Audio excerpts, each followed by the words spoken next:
నారా లోకేష్ పెద్ద ప్లానింగ్‌తోనే ముందుకెళ్తున్నారు.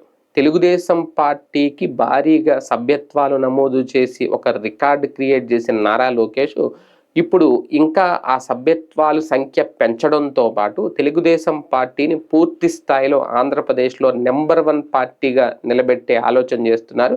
దానిలో భాగంగానే జెన్ జీ, జెన్ ఆల్ఫా ఈ 2 అంశాలతో ఇప్పుడు ప్రజల్లోకి వెళ్తున్నారు. అంటే ఆల్రెడీ ఒక లెక్క అయితే ఉంది.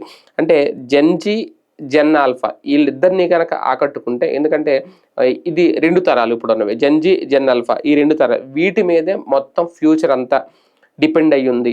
దానికి సంబంధించి పార్టీ ఎదుగుదలగా పార్టీ భవిష్యత్తు అంతా కూడా రెడీ చేసి పెట్టారు నారా లోకేష్ అనేది ఆయన మాటలను బట్టి అర్థమవుతుంది. ఎందుకంటే 2 తరాలను ఆకట్టుకునే ప్రయత్నం చేస్తున్నారు నారా లోకేష్ అనేది. ఎందుకంటే జెన్ జీ అంటే 1997 నుంచి 2010, 12 వరకు ఉన్న వాళ్ళందరూ.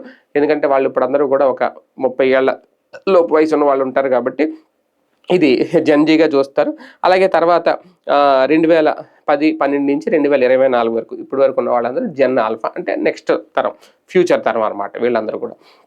వీళ్ళిద్దరికీ కావలసిన సంక్షేమం కానీ, వీళ్ళిద్దరికీ కావలసిన కొన్ని హామీలు ఇవ్వడం కానీ, కొన్ని పథకాలు అమల్లోకి తీసుకురావడం కానీ, వాళ్ళ భవిష్యత్తు రీత్యా పార్టీ ఆలోచించబోతుంది. వాళ్ళని ఆకట్టుకునేలాగా పార్టీలో కొన్ని కీలక నిర్ణయాలు తీసుకోబోతున్నారు అంటూ తాజాగా నారా లోకేష్ ఒక కీలక ప్రకటన చేశారు మహానాయుడు వేదికగా. ఇప్పుడు దాన్ని అందరూ గుర్తు చేసుకుంటున్నారు. ఎందుకంటే రాబోయే ఒక 15, 20 ఏళ్ల రాజకీయ భవిష్యత్తును దృష్టిలో పెట్టుకొని ఇప్పటి నుంచే సిద్ధమవుతూ ఉన్నారు నారా లోకేష్ తెలుగుదేశం పార్టీకి సంబంధించి అనడానికి నిదర్శనం ఈ జెన్జీ, జెన్ ఆల్ఫా మాట. అంటే ఇంకా రాబోయే తరాలకి వాళ్ళ చదువుకు సంబంధించి కానీ, వాళ్ళ భవిష్యత్ ఎదుగుదలకు సంబంధించి కానీ తెలుగుదేశం పార్టీ తీసుకునే నిర్ణయాలు వాళ్ళని తమ పార్టీ వైపు ఆకర్షించేలాగా, తమ ప్రభుత్వం వైపు ఆకర్షించేలాగా విధానాలు ఉండబోతున్నాయనే సంకేతాలు ఇచ్చారు.